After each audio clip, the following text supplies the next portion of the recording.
that I feel like I don't understand why a lot of the Duat have picked this up from the Christians and have taken such been so staunch in their opposition towards evolutionary biologists and what they teach.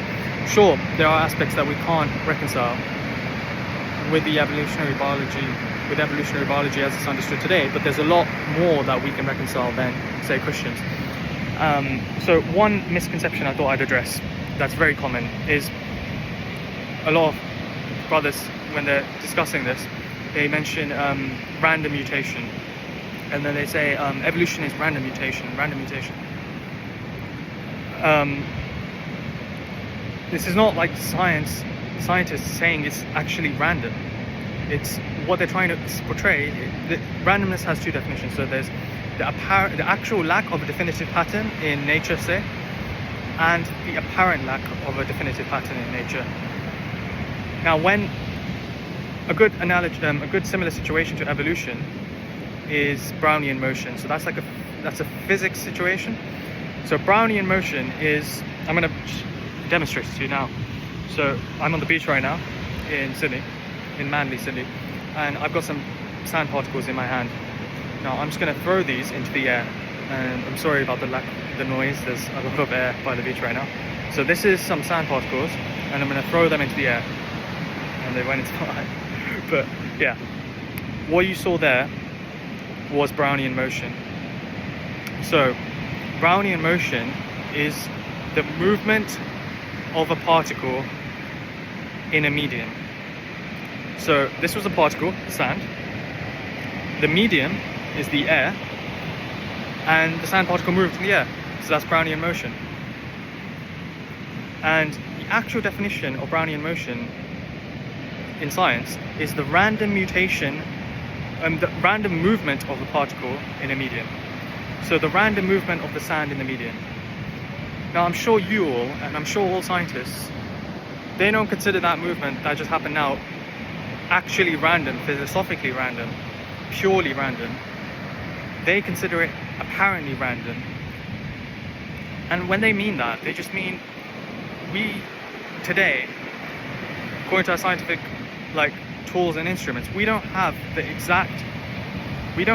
ability to measure that movement of that particle purely to the exact, when that particle was here and then it went here, we don't have the tools to understand and explain how that exactly happened to the exact pinpoint. So to us it appears apparently random, right?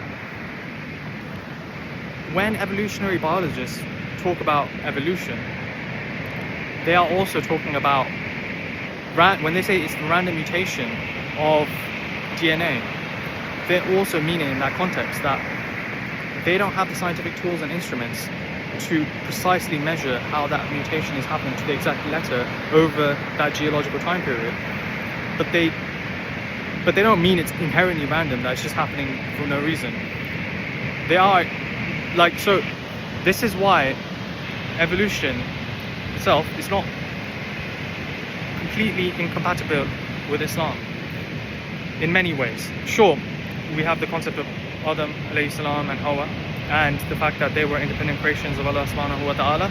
So we have red lines, but drawing those red lines everywhere and saying, the earth is 6,000 years old, and so the earth is 6,000 years old, as the Christians say, as the fundamentalist Christians say in America, the earth is 6,000 years old, everything existed only 6,000 years, and also arguing, this is a stumbling block for many atheists. That the reason they left Christianity, the reason the West left Christianity, one of the main reasons was evolution, that the fact that Christianity is completely incompatible with evolution. And that's why there was mass apostasy in the West. So a lot of atheists, this is often a reason for them not accepting the concept of a God, because they've been influenced by the Christian worldview, that, believing in a God in the Christian worldview, it just means you have to let go of clear things that they see in their opinion in life. So this is just a video explaining that there is a difference in our concept and in our worldview and how we can see evolution compared to how the Christians can see evolution. And yeah, there's a lot of beauty as well to be. I don't know, there's an announcement on the beach. This is the ocean right now. So I'm in Manly Beach and it's closed right now because this area is there's loads of high currents and rip tides and stuff down here. So I'm trying to stay as away as possible. But yeah, just like there is a lot of beauty in nature. Subhanallah, you know, like the creatures in Australia I was mentioning, they're very unique and it has its own biodiversity. And when you understand how evolutionary biologists see how the creatures in Australia developed, you really understand and appreciate the natural world more, you know, in many ways. I'm not saying everything is true, but like the concept of humanity, but with there's a really beautiful stories that are there in the fossil record, and that's something I want to bring to light more with my series Fossil Focus, which I've put on hold for a bit. But yeah, I'll bring that more into light, and yeah, I just wanted to clarify that, you know, this point on random mutation, that often when evolutionary biologists refer to the random mutation of DNA, they're not using that as a dig at God, stuff like that, but they're not using that as a dig on religion. When they're referring to random there, they're referring to the apparent lack of a definitive pattern.